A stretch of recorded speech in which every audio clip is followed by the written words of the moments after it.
तेरे भैया लोग। अब ये कौन है? तेरे मामा का बेटा, मेरा भतीजा।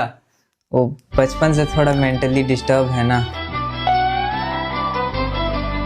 मैगी, मैगी खाना है? दे दो रे इसको, प्लेट वाला मैगी दे दो।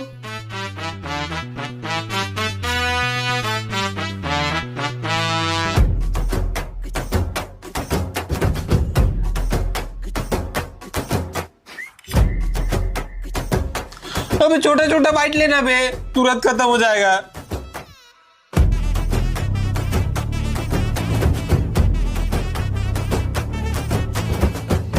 मैगी और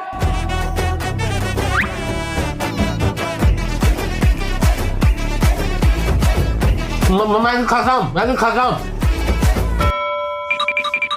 हाँ,